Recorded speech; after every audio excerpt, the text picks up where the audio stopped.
Bénissons l'Éternel pour la journée d'aujourd'hui. Et il y a une chose, vous allez remarquer, heureusement que les vacances sont finies. Hein? Donc le dimanche prochain, tout le monde sera là. Pourquoi? Parce que les vacances sont finies. Le dimanche dernier, j'avais dit qu'il y a un ami blanc. Il m'a dit, tu sais, chez nous, les blancs, en vacances, les églises ferment. Pourquoi? Parce que le pasteur aussi est parti en vacances. Les églises ferment, c'est vrai. Les églises ferment. Mais Dieu merci, le nombre que nous sommes, nous avons remarqué que beaucoup qui sont partis en vacances, il y en a qui vont arriver aujourd'hui et il y en a qui vont arriver au cours de la semaine. Et le dimanche prochain, nous allons nous retrouver. Voilà pourquoi même les musiciens, même tout le monde, vous voyez qu'ils ne sont plus là. Pourquoi? Parce qu'ils ont profité de cette occasion pour aller visiter la famille. Nous bénissons le Seigneur pour votre présence. Nous bénissons le Seigneur pour la présence de notre bien-aimé, le Cercle Chloé, qui est aussi des retours, qui était parti. Que le Seigneur soit loué. Amen. Voilà. Il y a de cela, aujourd'hui c'est le 4e jour, dernier jour que je vais terminer ce terme. En fait, j'étais en train de parler sur la Pâque de l'Éternel. J'étais en train de parler sur la Pâque de l'Éternel. Alors, je vais courir un peu. Normalement, aujourd'hui, je devais parler sur le pain. Pourquoi? Parce que le dimanche passé, j'avais parlé sur ce qu'on appelle pourquoi l'agneau. J'ai expliqué l'utilité de l'agneau. Et normalement, quand on parle de Pâques, on voit il y a ce qu'on appelle, l'agneau. Nous allons voir tout à l'heure les définitions. Hein? Nous allons voir tout à l'heure des définitions. Pourquoi? Parce que tout ce que nous disons, il faut que ça soit appuyé par les Écritures. Hein? Une fois que cela est appuyé dans les Écritures, et puis nous donnons l'explication, comme je l'avais dit, dans le livre de Néhémie, chapitre 8, verset 8, Papa Serge, s'il vous plaît. Est-ce que nous pouvons lire Néhémie, chapitre 8, verset 8, Papa Serge? Aujourd'hui, on va laisser Frère Papi de souffler un peu parce qu'il est très utile, Frère Papi. Que le Seigneur vous bénisse, Frère Papi. Néhémie, chapitre 8, verset 8, Frère Christian.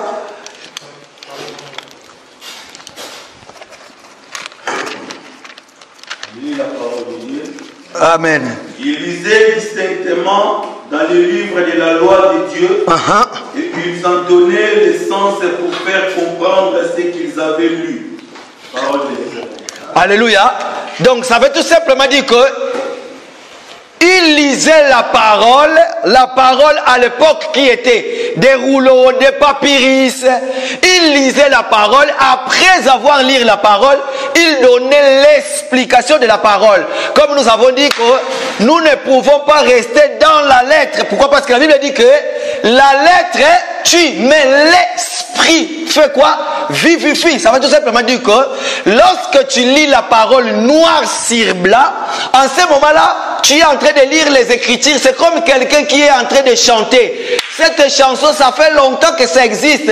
Non, non, non, jamais ne passera la parole de Dieu. Chaque fois que nous chantons cette chanson, maman, vous allez comprendre que nous utilisons toujours la même parole, même mélodie. Alors ça reste une chanson, c'est comme les Écritures. La Bible que nous avons ici, on nous dit que depuis le temps des disciples, il y a eu des menaces. Il y a des gens qui nous ont quittés à cause de la Bible pour que nous puissions les avoir aujourd'hui. Alors, ils ont écrit la Bible. Vous allez comprendre une chose. Nous lisons la Bible, mais sans l'explication, elle reste les Écritures noires sur blanc. Mais lorsque l'Esprit de Dieu vient et que le Seigneur lui-même, il te révèle sa pensée, en ce moment-là, tu vas comprendre une chose. Quand la Bible dit que si quelqu'un te donne un soufflet dans la joue droite, tends-lui encore la joue gauche. C'est à ce moment-là, tu ne vas pas faire pareil. Pourquoi? Parce que ça, c'est dans la lettre. Or que dans l'esprit, ça veut dire autre chose. Voilà pourquoi nous allons comprendre que beaucoup de gens aujourd'hui vont lire notre bien-aimé, le frère que j'aime bien, le frère Paul de notre assemblée. Quand les gens vont lire le frère Paul, ils vont choisir ce qui leur plaît, ce qui font du bien pour eux. Ils vont dire que non, ça nous allons l'utiliser. Mais quand l'apôtre Paul dit que les femmes se taisent dans l'assemblée, en ce moment-là, nous comprenons d'abord qui est la femme. Ok, la femme, c'est la faiblesse. C'est quoi ta faiblesse? Nous allons comprendre. Nous avons été enseignés par rapport à ce qu'on appelle, apôtre Paul en parle, il dit que dans l'homme, il y a le tripartite, il dit qu'il y a le corps, âme et esprit. Alors, il y a l'âme qui est au milieu. Soit ton âme, il est dirigé par ton corps, ou soit par esprit. Non. Corps, âme, esprit. Alors, celui qui domine dans ta vie, c'est celui qui dirige ton âme. Pourquoi ton âme, c'est toi? Tout dépendant de celui qui dirige. Alors, celui qui est faible, il est la femme. Pourquoi? Parce qu'il obéit à l'autorité qui prend le dessus dans ta vie. Et nous allons comprendre une chose, la femme, c'est la faiblesse. Là, nous ne parlons pas de la femme physique, parce qu'aujourd'hui, nous allons comprendre dans cet évangile, il y a des femmes fortes. Mais lorsque nous sommes dans la doctrine, c'est par là que nous allons comprendre que la femme physique doit se taire dans l'assemblée. Amen. Voilà.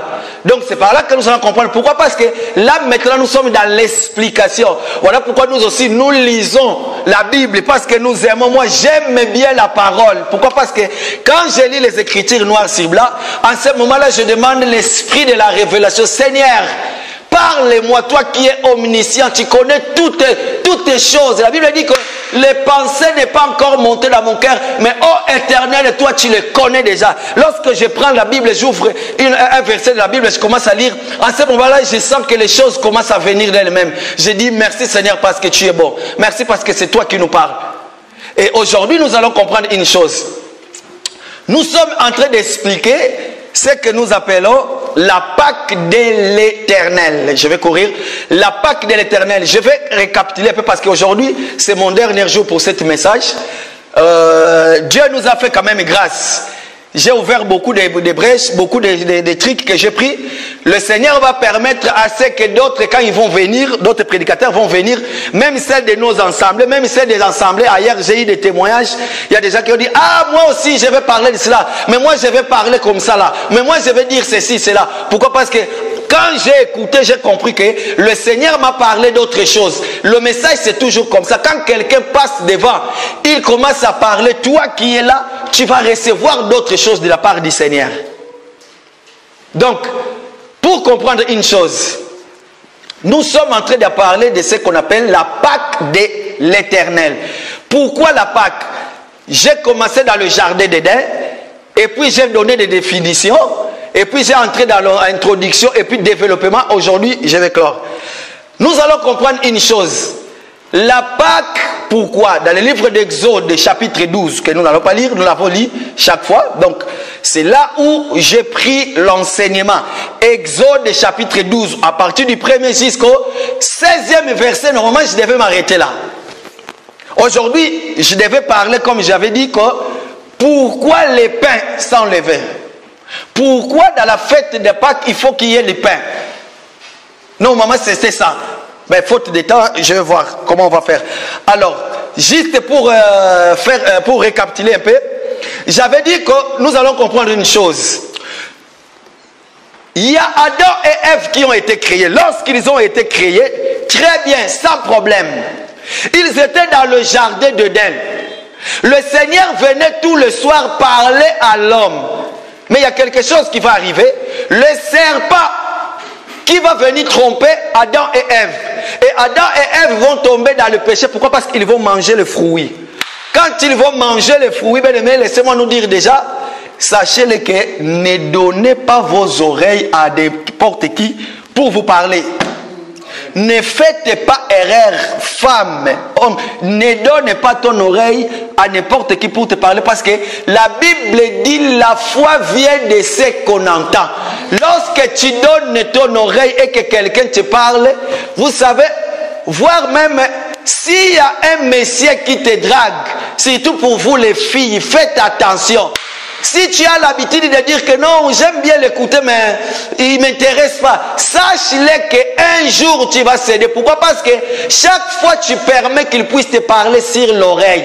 Ok, quand il te parle sur l'oreille, sache-le bien qu'il est en train de dire des choses. Et un jour, quand tu vas écouter cela, tu vas tomber dans le péché. Amen.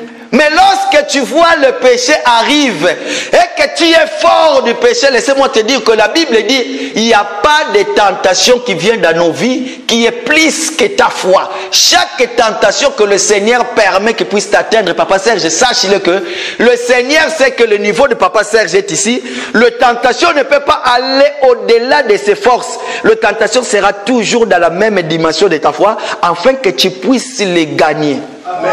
Parce que si la tentation est plus forte que toi, ma sœur Chloé, en ce moment-là, le Seigneur ne laissera pas lui-même. Il viendra pour intervenir afin que tu ne puisses pas tomber.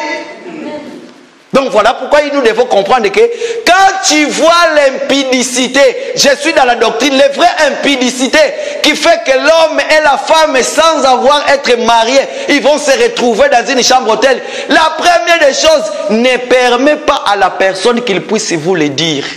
Surtout ici dans l'Assemblée des élus de Paris, je vous dis la vérité. Qui que ce soit, les jours où vous verrez, le frère Gauthier vient te dire, oh ma sœur, regarde, tu es belle, tu es comme ça là. Dis, frère Gauthier, je ne veux pas entendre ça. Va voir les mamans, les papas de l'église, dites-les, regarde ce que notre bien-aimé a fait. Sœur Bobette, regarde ce que frère Gauthier a fait. Pourquoi il m'a dit cela? Pourquoi? Parce que nous savons dans cet évangile, l'homme de Dieu, le prédicateur, n'a pas sa vie privée. Moi, je suis marié à ma femme. Toutes les internautes, sachez-le que je suis marié et je suis fier de ma femme. Je suis marié depuis 2001 jusqu'à aujourd'hui. J'ai payé la dot. Voilà. Suivez mon exemple, ma sœur. Si je dis ça, suivez mon exemple. La Bible dit, Christ qui est notre exemple, nous suivons que l'exemple de Christ. Nous avons écouté l'enseignement. Aujourd'hui aussi, nous voulons que l'ensemble, nous soyons des hommes et des femmes, lorsque le Seigneur vient, que nous soyons enlevés. Ici, je ne parle pas de moi. Moi, je suis rien, je me suis effacé. Mais suivons l'exemple de Christ et Jésus. Ne donnez pas accès à ça. Pourquoi? Parce qu'aujourd'hui, on comprend beaucoup de choses. On ne sait plus qui allait donner ta tête pour qu'il puisse t'imposer les mains. Pourquoi? Parce que la personne est dans l'impudicité, beaucoup de choses. Il n'y a pas que l'impudicité, il y a des mensonges aussi. Il y a les vols, il y a tout. Aujourd'hui, il y en a tout. Que le Seigneur nous aide. Amen. Parce que nous savons qu'à bientôt, nous allons partir, nous allons rentrer dans notre maison. Il y a même des serviteurs de Dieu escrocs, mendiants. Ils ont la démangeaison. Ils travaillent que pour leur propre ventre. Ils ont de belles voitures, de grandes maisons. Mais regarde son assemblée. Que des pauvres, les mamans qui vendent les fardeaux de bois, qui viennent donner les offrandes. Et il reçoit encore, quand il y a quelqu'un qui est malade, qui tombe malade, on vient lui dire, pasteur, regarde, mon fils, ma fille est malade. Au lieu de donner ne fils que $50 pour la personne pour pouvoir amener son fils pour aller prendre le traitement, qu'est-ce qu'il va faire? Il va prendre les mains, il va imposer que le Seigneur te bénisse et ton fils va être guéri. C'est quoi cette histoire? Tu pries pour la personne, tu as l'argent, donne aussi. Toi, tu reçois tout le temps. La Bible dit, prouvez beaucoup du plaisir à recevoir, à donner, à recevoir. Nous sommes comme ça. Quand tu donnes beaucoup, et en ce moment-là, tu es dans la joie. Voilà. Ce n'était pas mon message, mais vous savez, à des fois, ça vient. Hein? Quand ça vient, et puis ça part. Donc, qu'est-ce que je voulais dire? Vous allez comprendre. Le Seigneur va venir le soir dans le jardin d'Éden. Quand il va arriver dans le jardin d'Éden, tellement il a l'habitude, à chaque fois quand je viens le soir, je sais que papa de 8, c'est là où il se met. Et cette fois-ci, lorsque l'Éternel va venir, il va voir papa de 8 n'est pas là. Il commence à chercher. Oh, papa de 8 n'est pas là, il est où? En ce moment-là, qu'est-ce que le Seigneur va faire? Il va utiliser sa voix. La Bible dit, lorsque vous entendrez la voix de l'Éternel, ne faites pas quoi? N'endurcisez pas vos cœurs. C'est ça que le Seigneur va faire dans les jardins d'Éden. Il va utiliser sa voix maintenant. Il va appeler Adam. Adam va écouter une voix qu'il avait l'habitude d'écouter. Il va dire non. Cette voix-là, je ne peux pas me cacher. Et lorsque Adam va écouter la voix, il voit comme s'il y avait les yeux qui le regardaient aussi. Adam, à ce moment-là, il va dire, mais voici, Seigneur. Le Seigneur va lui dire, où es-tu? Adam va dire que je suis caché. Donc Adam s'est séparé de Dieu. Adam ne voulait plus marcher avec Dieu. Adam est allé loin de Dieu. Adam est allé caché dans les péchés. Les péchés lui couvraient en ce moment-là. Comprenez une chose, pourquoi? Parce qu'il était devant Dieu. Dieu était son protecteur. Dieu était son vêtement qu'il était vêtu. Dieu était sa gloire. Dieu était tout de lui. Mais lorsqu'il va tomber dans les péchés, maintenant les péchés vont lui séparer de Dieu. Il y a la séparation. Maintenant Adam va revêtir le vêtement du péché. Le péché maintenant va lui cacher loin. Parce que celui qui est dans le péché, sa vie est cachée. Il a une vie privée quelque part. Que tout le monde ne peut pas savoir. C'est ça.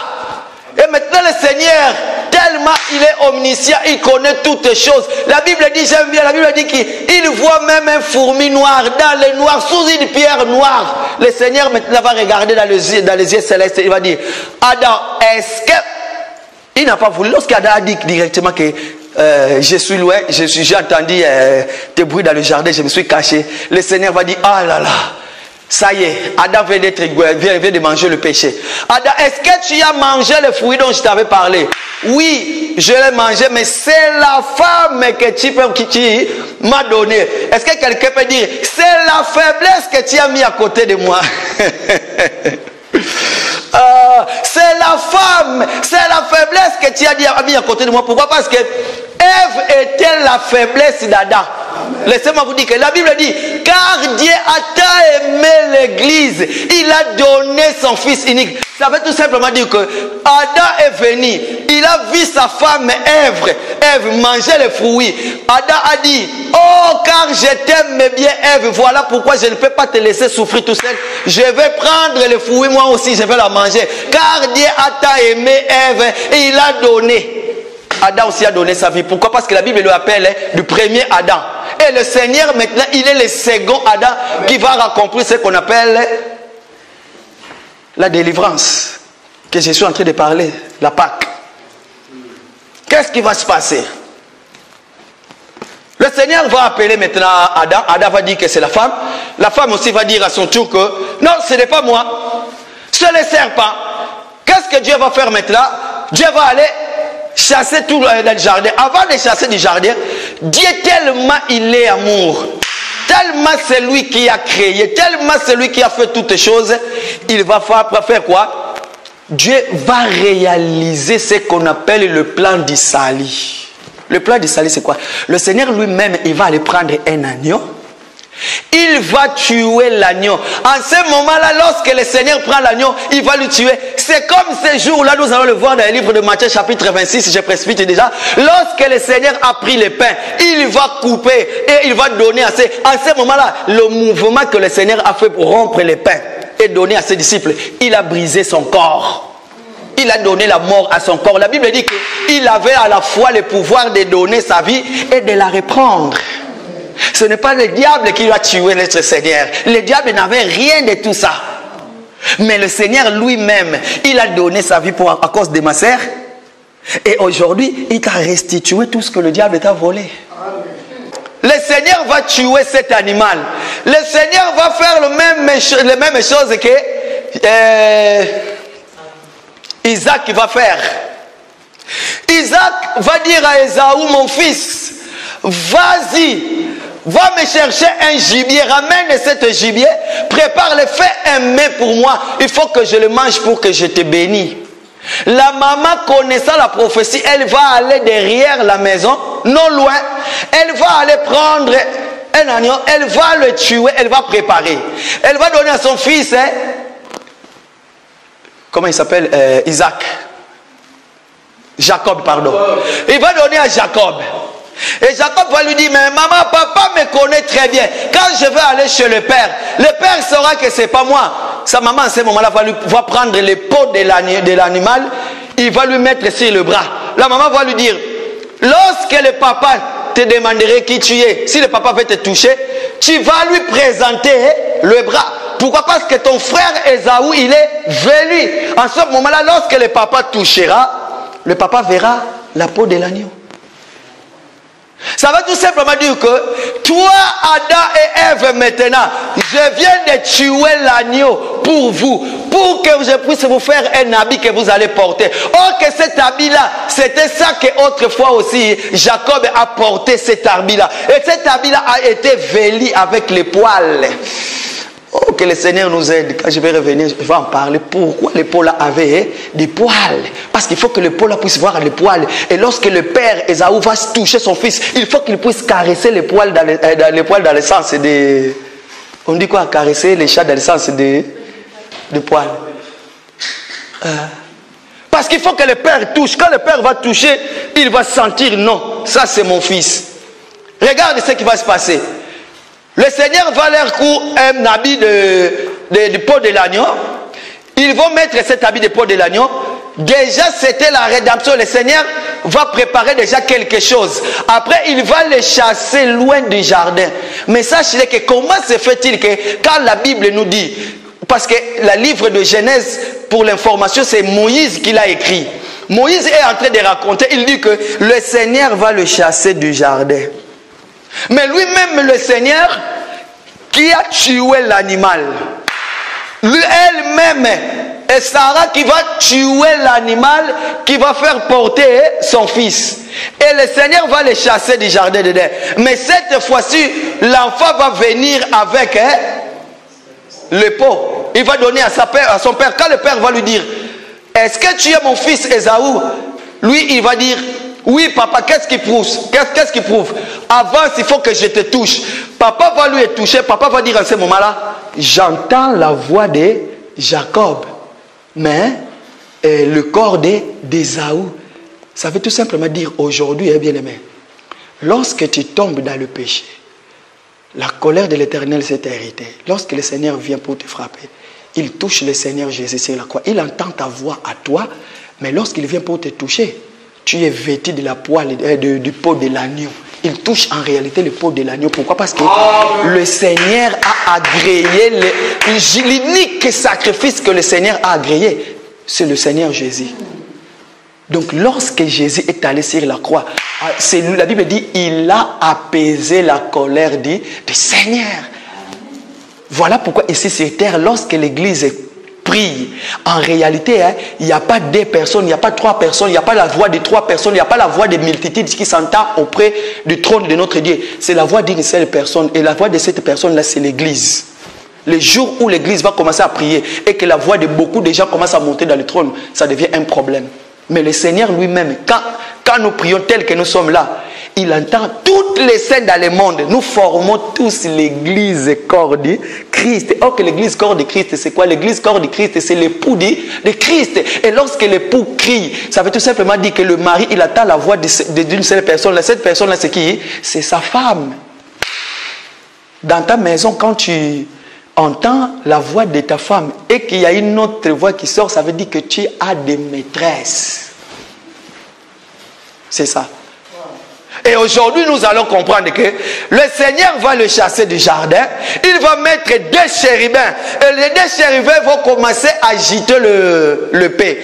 Et les deux épées là qu'ils étaient agitées, le but c'était pourquoi ils avaient mis une barrière pour que Adam et Ève ne puissent plus retourner dans le jardin. Pourquoi? Parce que s'ils retournent dans le jardin, ils vont aller toucher dans l'arbre de vie. Or que l'arbre de vie, c'est ça notre héritage. L'arbre de vie. Aujourd'hui, Dieu nous a fait grâce de manger cet arbre de vie que autrefois Dieu a empêché Adam et Ève. Pourquoi? Parce que tellement qu'ils venaient de pécher, ce n'était pas encore le moment. Le Seigneur maintenant va mettre les deux chérubins. Le deux chérubins vont commencer à agiter l'épée. Le gitement d'épée fait tout simplement dire que les épées là réclamaient le sang. Pour que vous puissiez retourner dans le jardin, il faut qu'il y ait le sang. Or que la Bible dit, sans l'effusion du sang, il n'y a point le pardon des péchés. Donc, c'est lui qui est tombé dans le péché. Pour que tu viennes auprès de Christ, qui est notre arbre de vie, il faut qu'il y ait la fusion du sang. Or que la fusion du sang, la Bible nous dit dans le livre des Corinthiens, chapitre 1er, verset 1 Corinthiens, chapitre 5, verset 7, je crois, la Bible dit que Christ, notre agneau, a été immolé. Donc, tellement que Christ a été immolé, aujourd'hui, nous pouvons rentrer dans le jardin et prendre l'arbre de vie et d'en manger, comme nous sommes en train de le faire. Mais vous allez comprendre une chose, Adam et Ève vont aller loin. le Dieu va faire une alliance avec notre père Abraham, notre père dans la foi. Il va dire, Abraham, prends les oiseaux, prends tout, coupe-les en des morceaux. Et le Seigneur va passer. Dans sa couchette, Abraham va voir, le Seigneur va dire, va faire une promesse. Il va dire que tes descendants à toi seront en captivité. Et là, quand ils seront en captivité, moi, l'Éternel, un moment voulu, je descendrai pour les livrer. Et c'est comme ça que le peuple d'Israël sont allés en Égypte. Ils sont allés en Égypte. Mais laissez-moi vous dire une chose. Lorsque tu es dans le Seigneur, lorsque tu as la faiblesse dans la prière, tu ne lis plus la parole pour tomber dans le péché. C'est facile. Pourquoi? Parce que toi, tu sais que ce que je suis en train de faire, ce n'est pas mauvais. Je vais le faire. Après, je vais quitter. Pourquoi? Parce que soit je vais mentir, soit je vais tomber dans l'impudicité, soit je vais faire je ne sais pas quoi, ou des mensonges, mais après, je vais retourner. C'est comme si le peuple d'Israël aussi, ils ont dit qu'il y a la famine maintenant dans notre pays. Qu'est-ce que nous allons faire? Allons-y dans l'Égypte. Ce n'était pas mauvais. C'était pour à manger. Mais ils étaient entrés dans un parcours pour aller être en esclavagisme. En ce moment-là, ils vont arriver en Égypte. Il y a tout ce que nous savons de l'Égypte. L'Égypte, c'est l'opprobre, c'est des souffrances. L'Égypte, tout ce que nous pouvons le nommer. Le pharaon qui dirigeait l'Égypte, tout ce que nous pouvons lui donner, toutes les qualifications. Et c'est par là que nous allons comprendre que lorsque maintenant le Seigneur va descendre dans les livres d'Exode, là, j'avais expliqué le mot Exode, ça veut dire quoi? Donc je suis en train de descendre par rapport à ce que j'avais dit. C'est là où maintenant j'ai donné la définition du mot Exode. Le mot Exode veut tout simplement dire sortir, partir. Le mot Exode veut tout simplement dire retour, retourner. Nous allons comprendre une chose. Ces peuples étaient en Égypte. Lorsqu'ils étaient en Égypte, la Bible va dire, Exode chapitre 12, c'est ça là où nous allons dire, l'Éternel parla à Moïse et à Aaron dans le pays de l'Égypte. Qu'est-ce qui va arriver? Lorsque l'Éternel va leur parler dans le pays de l'Égypte, sache-le que quand tu es dans le péché, c'est là où tu es dans le péché, c'est là où l'Éternel vient te chercher. Parce que c'est lui qui est déjà dans le bien. Il est déjà dans le bien. L'Éternel ne vient plus le chercher parce qu'il est déjà à moi. Mais lorsque tu es dans le péché, c'est là où l'Éternel vient te chercher. Il vient te parler. Il te dit, mon fils, ma fille, répands-toi, reviens vers moi. Il va les appeler. La Bible dit, lorsque vous entendrez la voix de l'Éternel, n'endurcissez pas vos corps. Venez. Et les personnes vont venir. L'Éternel va leur parler. En ce moment-là, ils vont faire leur exode. Pourquoi? Parce qu'ils ont écouté la parole. Ils vont quitter l'Égypte. Ils vont rentrer dans la terre promise. Ils vont faire leur exode. Ils vont faire leur sortie. J'avais donné l'explication. J'avais dit, la Bible nous dit que, vous allez voir une chose, cette image. J'avais donné cette image. La Bible va dire que, dans le livre d'Apocalypse, cette dame-là que tu vois, est assise sur les eaux. Les eaux sur lesquelles elle est assise, c'est des foules, des peuples, des nations et des langues. Donc les eaux représentaient des foules, des peuples, des nations et des langues. Ça représentait toutes sortes de personnes. Maintenant, qu'est-ce qui va se passer? Cette dame-là était assise. Tous les habitants de la terre étaient ivres de son enseignement diabolique, satanique. Mais qu'est-ce que le Seigneur va faire? Le Seigneur maintenant va utiliser Pierre. Le Seigneur va dire, Pierre, désormais je ferai de toi pêcheur d'hommes et non pêcheur de poissons. Qu'est-ce que Pierre va faire maintenant? Pierre va venir avec l'enseignement qui est le fondement des disciples. Pierre va faire quoi? Pierre va prendre l'enseignement, il va aller le jeter là où il y a tout le monde, il y a des païens. Et les païens vont recevoir maintenant la parole. Ils vont quitter, ils vont faire l'exode. Ils vont sortir. Je suis dans l'explication du mot exode. Parce que c'est ça que le peuple a fait. C'est ça, c'est là où tout a commencé. Et ils vont quitter. Donc ça veut tout simplement que Pierre maintenant va prendre son filet. Il va aller jeter le filet dans la mer. Et quand Pierre va commencer à tirer le filet, en ce moment-là, tout les genres de poissons vont venir et les ramasser et les datant. Tout le monde va faire quoi? Vont venir. Mais lorsque le Pierre va prendre le filet, il va mettre dans sa barque. Ça va tout simplement dire que le peuple qui était d'autres fois dans le péché, ils ont sorti dans le péché et ils sont entrés dans la barque. Et lorsqu'ils sont dans la barque, qu'est-ce qui va se passer? En ce moment-là, Pierre va commencer à regarder. Quand Pierre va commencer à regarder tous les genres de poissons qui ne servent à rien, ou vous allez remarquer les pêcheurs, quand ils vont faire la pêche, ils ne gardent pas tous les poissons. Il y a des poissons qu'ils remettent dans l'eau. C'est comme si les jours de ces fêtes-là, vous allez remarquer, le Seigneur va inviter les gens dans la fête, ils vont venir dans la fête, et dans la fête, ils vont voir les gens qu'il a invités, ils ne sont pas venus. Alors maintenant, qu'est-ce qu'il va dire? Allez-y dans les carrefours, cherchez-moi n'importe qui, ramenez-les dans la fête. Quand ils vont arriver, vous allez remarquer une chose. Le Seigneur va entrer dans la salle et va voir une personne qui n'était pas habillée dans l'habit des fêtes. C'est cette personne-là qui est venue dans le filet de Pierre. C'est ces Datans-là. C'est ces des Égyptiens-là qui ont voulu sortir aussi avec les enfants d'Israël, qui vont aller irriter les enfants d'Israël dans le désert pour qu'ils puissent faire un veau d'or afin que les gens puissent adorer. Ce sont les Datans-là qui vont dire, mais écoutez, nous étions autrefois très bien en Égypte, regarde. Et qu'est-ce que Pierre va faire? Pierre va crier, il va prendre, mais toi, tu n'as pas l'habit de fête, sors de cette fête. C'est pareil, Pierre va prendre les poissons, il va remettre dans l'eau.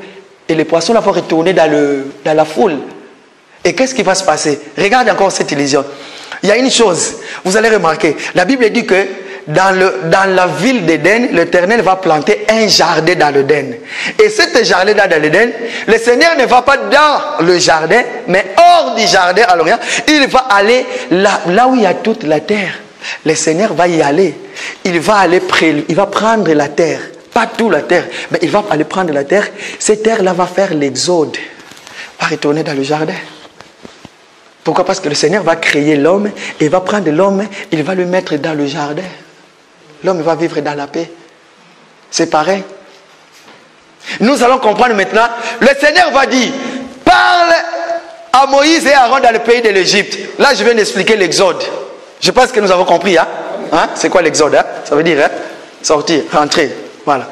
C'est comme on dit, le peuple d'Israël va faire leur exode. Israël physique. Israël physique. Ils vont faire leur exode, leur alia. Ils vont commencer... Voilà, leur retour. Ils vont faire leur retour. Ça s'appelle alia, leur alia. Donc, ça veut tout simplement dire que nous, notre vrai exode, lorsque nous retournerons auprès du Père, parce que nous sommes des citoyens célestes, nous sommes venus de quelque part, nous sommes venus transiter ici sur terre, et pendant notre parcours ici sur terre, nous marchons avec Jésus, bras dessus, bras dessous, pas à pas nous cheminons vers ta félicité. Que le Seigneur bénisse notre bien-aimé frère Ale Moloto. Donc nous marchons avec le Seigneur dans le but de rentrer. Pourquoi? Parce que nous allons retourner dans notre maison. Maintenant, le Seigneur va dire, Moïse, cette année sera pour vous le premier mois de l'année. Il va dire l'année et le mois. C'est par là, j'avais expliqué pourquoi l'année, pourquoi le mois. Vous allez voir, dans le Seigneur, c'est lui qui quitte les péchés, il entre dans son année, qui est l'année de la grâce. Le Seigneur va venir, il va venir dire, l'Esprit du Seigneur éternel, il est sur moi. Il m'a oint pour annoncer une bonne nouvelle, pour inaugurer une nouvelle année de grâce pour ma sœur Bobette. Et à ce moment-là, tu quittes le monde, tu entres dans la nouvelle année. Pourquoi? Parce que le premier mois, ça veut tout simplement dire un enfant qui est nouveau né. Pour que tu puisses hériter le royaume des cieux, il faut que tu puisses revenir comme un enfant. Voilà pourquoi la Bible dit que le royaume des cieux appartient aux enfants. Est-ce que les enfants, vous pouvez acclamer? Moi, je suis un enfant. Moi, je suis un enfant.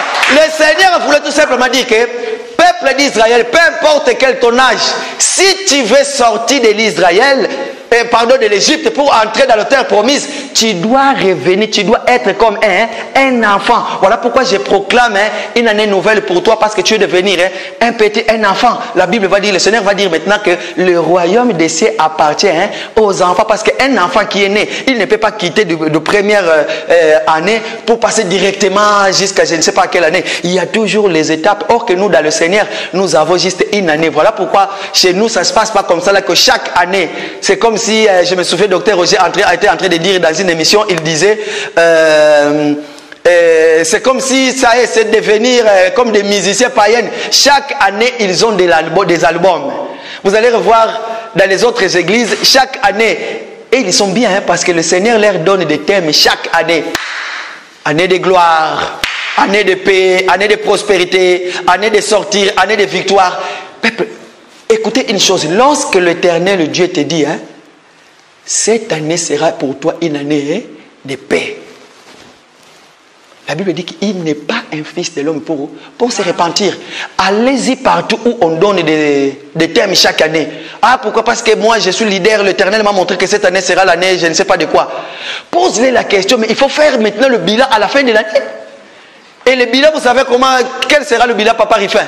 Le bilan sera que c'est de ta faute parce que tu n'avais pas la foi. C'est de ta faute, parce que si tu avais écrit, le Seigneur nous a dit, normalement tu devais voir l'accomplissement. Amen. Mensonge, nous avons qu'une seule année qui est l'année de grâce. Cette année, nous fait tous des enfants. Pourquoi? Parce que quand la Bible dit que le royaume des cieux appartient aux enfants, pourquoi? Parce que l'enfant, pour lui, son père, il est le puissant, il a beaucoup d'argent, il est tout, il est capable de tout. Amen. Tu peux être mince comme frère Gauthier devant un grand Goliath. Mon fils me dira, papa, vas-y, papa, tape lui, tu es plus fort que lui. Malgré son père, parce qu'il a les yeux à lui pour voir son père. Voilà pourquoi nous aussi, nous savons que Dieu, il peut tout à la fois. Voilà pourquoi nous devons poser notre foi sur lui. Amen. Parce qu'un enfant aussi pose sa foi et sur son père. Son père, il est riche. Notre Dieu, il est riche. Il est tout. Alors voilà pourquoi le Seigneur va dire que cette année sera pour vous la première année. Donc ça veut tout simplement dire que le Seigneur va inaugurer une année de grâce, mais dans l'ombre des choses. Pourquoi? Parce que dans la réalité, lorsqu'il tout ce qu'il va faire va être accompli, maintenant ça va être dans le physique. Il va dire au peuple d'Israël, les premiers mois de cette année, vous prendrez un agneau, pardon, le 10e jour de ce mois-ci, vous prendrez l'agneau. Ok, ça veut tout simplement dire quoi? Le 10e jour représente tout simplement la loi de Moïse. Pourquoi? Parce que notre Seigneur, c'est la loi de Moïse qui a condamné notre Seigneur. Voilà pourquoi nous disons que c'est Moïse qui a tué Christ. Souvenez-vous que la Bible va dire, Moïse, le Seigneur va lui dire, Moïse va dire que Seigneur, il n'y a pas de l'eau pour les enfants d'Israël. Qu'est-ce que le Seigneur va lui dire? Moïse, prends ton bâton, je me mettrai sur les rochers et tu frapperas les rochers et les rochers te donneront de l'eau. Moïse va prendre le bâton, il va frapper sur les rochers. En ce moment-là, il y aura de l'eau. Moïse va frapper le Christ. Et en ce moment-là, de l'eau va sortir. Et le Seigneur maintenant va dire, je suis de l'eau vive. C'est lui qui a soif qu'il vienne boire. Aujourd'hui, nous buvons Christ. Amen. Que le Seigneur nous bénisse. Pourquoi? Parce que à chaque fois que nous en avons besoin, que nous avons soif, nous buvons Christ. Amen. C'est par là que nous allons comprendre. Le Seigneur maintenant va dire, le 10e jour se représente seulement la loi de Moïse. Pourquoi? Parce que vous allez comprendre. La Bible dit que Israël, il n'y a pas de Dieu. Tu n'auras qu'un seul Dieu devant ta face. Mais Jésus va venir, il va dire, Philippe va lui poser la question. Seigneur, montre-nous le Père. Ah, ça fait longtemps que tu es avec moi. Ah, donc toi tu te proclames Dieu. La loi de Moïse dit, si une femme tombe à l'impudicité, il faut qu'on puisse lui lapider. Les Juifs vont amener cette femme devant Seigneur. Jésus va lui dire, il va leur dire, c'est lui qui n'a pas de péché, qu'il commence à jeter la première pierre à la personne. Et les Juifs vont dire, mais non, mais nous avons l'habitude, nous mangeons Moïse, nous sommes rassasiés de Moïse. Mais pour toi, nous n'avons plus place pour mettre. Tu ne peux pas être notre dessert, Jésus. Parce que nous avons déjà mangé Moïse. Nous n'avons plus besoin de sortir. Parce qu'entrer, c'est Moïse. Repas, c'est Moïse. Nous n'avons plus la place. Et voilà pourquoi il y a beaucoup d'exemples. Pour aller vite, voilà pourquoi nous allons comprendre que c'est la loi qui a condamné la personne de notre Seigneur, Jésus. Ça veut tout simplement dire que le 10e jour, vous prendrez l'agneau. Oh, le chiffre 10 représente la loi. Et le Seigneur va dire que cet animal-là, vous le regarderez pendant 4 jours, vous le mollerez le 14e jour. Oh, dans le 14e jour, il y a le chiffre 4 qui représente la délivrance. Lorsque tu reçois la parole en Égypte, il y a ce qu'on appelle le Seigneur, il faut qu'il meure pour toi. Pourquoi? Parce que la loi a condamné le Seigneur, il est mort pour toi. Maintenant, tu as la délivrance, tu quittes le péché pour entrer dans ton chemin de salut, il y a ce qu'on appelle la délivrance. J'avais dit ceci, souvenez-vous dans le fournaise ardent, il y avait Shadrach, Meshach, Abednego. Lorsque le roi va envoyer, le roi Nabucodonosor, il va envoyer son intendant, ils vont aller chauffer la fournaise ardente. C'est là où j'avais dit qu'ils ont chauffé les fournaises là pendant 7 fois. Les rois ne savaient pas ce qu'ils disaient. Ils ont chauffé cela 7 fois. Pourquoi ils n'ont pas chauffé 4 fois, 3 fois, mais 7 fois? Or que le chiffre 7 représente le repos. Il va dire chauffer cela 7 fois. Et quand ils vont chauffer cela 7 fois, qu'est-ce qu'ils vont prendre? Ils vont prendre des Shadrach, Meshach, Abednego, ils vont les déshabiller. Ils vont commencer à les jeter dans les fournaises. Et lorsqu'ils vont commencer à les jeter dans les fournaises, vous savez qu'est-ce qui s'est passé? À ce moment-là, dans les fournaises, il y avait déjà la 4e personne qui représente le chiffre 4. C'était la personne de notre Seigneur Jésus. Lorsqu'on a pris Shadrach, on l'a jeté dedans. Vous savez, ils ne tombaient pas, leurs pieds ne touchaient pas dans la fournaise parce que la personne du Seigneur Jésus qui les recevait.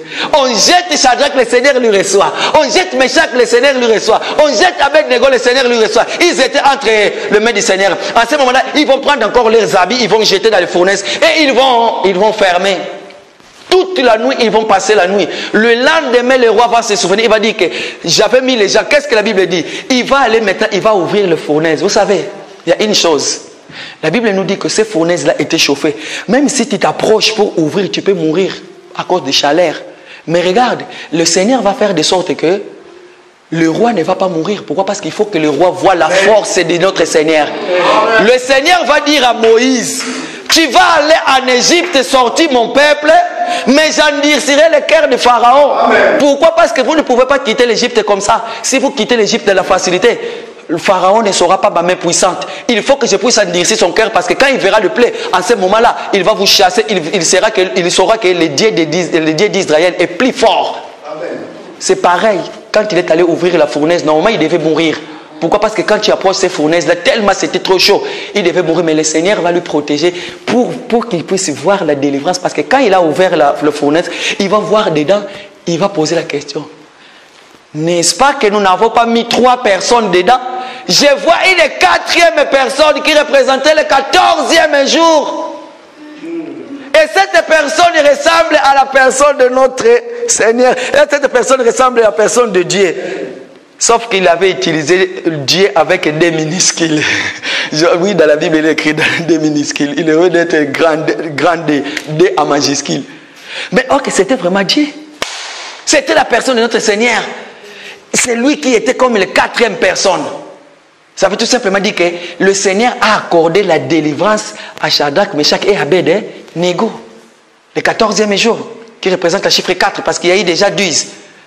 Après là, je suis allé encore en disant, notre bien-aimé Lazare était déjà mort, ça faisait déjà 4 jours passés. Le Seigneur maintenant va venir. Il était déjà décomposé. Le Seigneur maintenant va lui appeler. La même voix qui avait appelé autrefois Adam et Ève dans le jardin. Où est-il? C'est la même voix qui va les appeler encore. Cette voix-là va appeler encore notre frère Lazare. Lazare, 4 jours, Lazare va sortir. C'est la délivrance pour lui. Et vous allez comprendre une chose. Il y avait une coutume, à chaque fête de Pâques, on libérait des prisonniers. Maintenant, cette fois-ci, ces jours-là, vous allez comprendre une chose. Pour montrer c'est quoi la délivrance de la Pâque. Or que la Pâque, c'est la délivrance. Le Seigneur maintenant va faire une chose. Il va aller, on va l'arrêter. On va le mener auprès des Caïphes, auprès des Pilates. Et les Juifs vont dire, Seigneur, tu le sais très bien que le Seigneur, ils appellent Pilate. Tu le sais bien que nous avons notre coutume. À chaque fête de Pâques, à chaque fête, il faut libérer un prisonnier. Et c'est là où il va être libéré. Et nous, c'est nous qui vont être libérés, Barabbas. Nous sommes des Barabbas qui vont être libérés. Et le Seigneur va prendre notre place. Pourquoi? Parce que les gens vont dire, libérer Barabbas, condamner Jésus. Donc ça veut tout simplement dire que la délivrance, lorsqu'ils vont être délivrés maintenant, ils vont quitter l'Égypte, ils vont entrer maintenant dans le mer rouge qui est leur baptême. Alors, c'était maintenant là où j'avais dit, nous avons lu pourquoi cette œuvre-là. Nous avons dit en réalité, la Pâque, nous allons le lire. Frère Papi, s'il vous plaît. Est-ce que nous pouvons lire Jean ?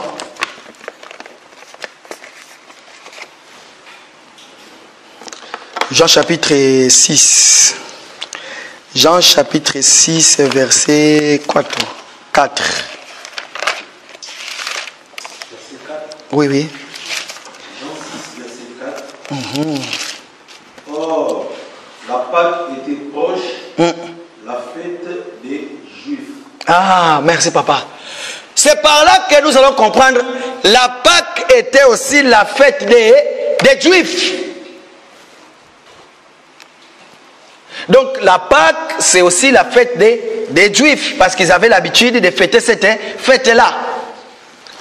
Pourquoi cette fête-là a commencé depuis l'Exode chapitre 12? C'est là où le Seigneur a institué la Pâque, il a donné la forme de cette Pâque-là.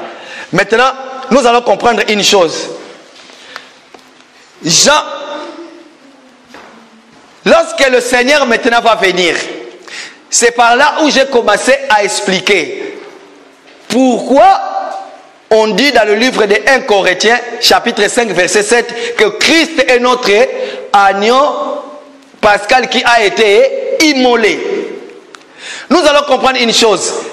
Nous venons de lire que la Pâque était la fête des Juifs. Ils avaient l'habitude, dans ces fêtes-là, il faut qu'il y ait un agneau, soit on l'appelait aussi la fête de l'agneau, et à part l'agneau, il y avait aussi les pains sans levain que je devais parler aujourd'hui et tout. Et vous allez comprendre une chose. Jean maintenant va recevoir la révélation. Le Seigneur va venir auprès de lui. Lorsque le Seigneur va venir, j'avais dit dans les Jourdains, vous allez comprendre, il y avait des pierres qui ont été posées dans les Jourdains, et les pierres qui ont été posées dans les Jourdains, il y avait quelqu'un qui avait élevé une autel. Cet autel avec les 12 pierres. Les 12 pierres qui représentaient les 12 maisons de tribu des... Les 12 pierres des... qui représentait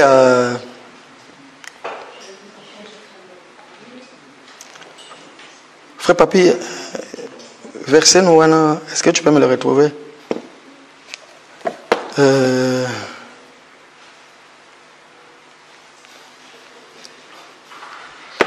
Nous allons comprendre une chose. C'était Gédéon, hein? C'était... Frère Papi, trouve-moi ces versets s'il te plaît. Je l'ai perdu, Il va venir dans les Jourdains. Il va prendre les pierres, il va mettre dans l'eau. Ces 12 pierres-là qu'il va mettre dans l'eau, il avait levé une autel. Ok, quand on élève une autel, il faut qu'on mette l'agneau des sacrifices. Mais il n'y avait pas l'animal du sacrifice. Mais qu'est-ce qui va se passer? Vous allez comprendre une chose. Parle pas Moïse, mais Jean maintenant, qui va prendre l'animal de sacrifice, va mettre toujours dans cet hôtel-là qui est le Jourdain, là où on avait levé l'hôtel. Et lorsque le Seigneur va venir, tellement c'était la fête des Juifs, les Juifs avaient le coutume de fêter cette fête-là avec l'agneau. Mais vous allez comprendre, Jésus va venir. Et Jean-Baptiste va dire, voici l'agneau de Dieu qui ôte les péchés du monde. Il appelle une personne de l'agneau. J'avais dit chose étonnante pour les Juifs. Mais tiens, toi tu nous dis qu'il est l'agneau. Or nous dans chaque fête de Pâques nous avons l'habitude de manger l'agneau. Maintenant comment se fait-il que toi tu appelles le fils de Marie comme l'agneau? C'est là où j'avais dit que frère Christian, si tu te souviens, il y avait une personne qui avait des pattes. En fait, l'animal, il a 4 pattes, mais nous allons voir un animal debout avec 2 pieds. Aujourd'hui, je l'ai bien dit. Il va commencer à marcher parce que le dimanche passé, j'avais dit que la personne avait 2 pattes. Vous allez comprendre, les Juifs, quand ils vont écouter cela, je suis sûr qu'il y a des Juifs qui se sont dit, mais comment ce monsieur qui fait ce que Élie, nous croyons qu'il est Élie, et il va appeler de ce monsieur de l'agneau. Donc ça veut tout simplement dire que c'est lui que nous devons manger.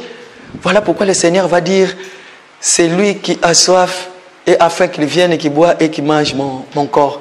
Parce que mon corps est une nourriture et mon sang est une breuvage. Il va bouleverser leur façon de voir les choses. Mais comment se fait-il qu'il appelle de Jésus l'agneau? Or que Jean-Baptiste avait tout simplement compris que c'est là où j'avais dit que Jean-Baptiste avait fait l'œuvre, il avait précipité Jésus en faisant l'œuvre du sacrificateur. Il a pris Jésus, il a mis Jésus sur l'autel que autrefois Gédéon avait élevé dans le Jourdain. Il avait mis les 12 pierres. Il va mettre, pourquoi? Parce qu'il manquait l'animal de sacrifice. Lorsqu'il va mettre la personne du Seigneur Jésus, comment il avait mis la personne du Seigneur Jésus? Pourquoi? Parce qu'il avait fait ce qu'on appelle sermoud, l'œuvre du sacrificateur. Or que c'est le sacrificateur qui prend l'agneau. Lorsque le sacrificateur prend l'agneau, il contrôle l'état de l'agneau. Pourquoi? Parce que l'agneau doit être sans tache ni ride et sans défaut. Pourquoi? Parce que l'animal qui va être sacrifié, il faut qu'il soit en bon état. Et nous allons comprendre pourquoi la Bible l'appelle de l'agneau sans tache, sans ride, sans défaut. Pourquoi? Parce que tout simplement, sur la croix, le Seigneur était au milieu, il y avait des agneaux qui avaient des taches et des défauts des côtés.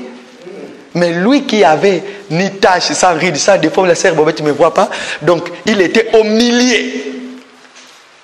Pourquoi? Parce que j'avais dit aujourd'hui, il y a des gens, on peut lui prendre, on peut lui frapper, on peut lui faire tout. Il peut subir aussi la souffrance de la croix. Comme ces deux voleurs-là, ils ont subi le même sentence que le Seigneur Jésus. Mais sauf que le Jésus, on l'appelait l'agneau sans tache, sans ride, sans défaut. Pourquoi? Parce qu'il n'avait pas le péché en lui. Mais les deux personnes qui étaient à côté de eux, ils avaient des taches et des défauts. Et voilà pourquoi on l'appelle de l'unité de mesure, la balance. Il a pesé les deux voleurs sur la croix. Et le balance est tombé sur nous.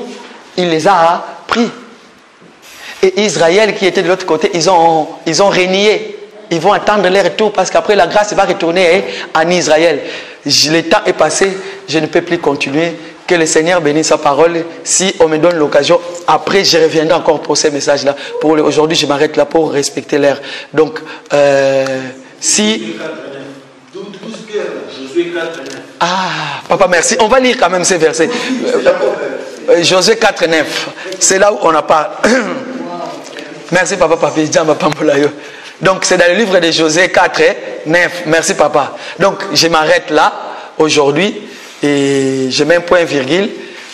À partir de la semaine prochaine, il y a d'autres prédicateurs qui vont passer. Après, le Seigneur nous fera encore grâce. Je vais revenir maintenant parce que là, je vais parler sur la croix, sur les pains, tout. Je vais en parler. Est-ce que nous pouvons nous mettre debout?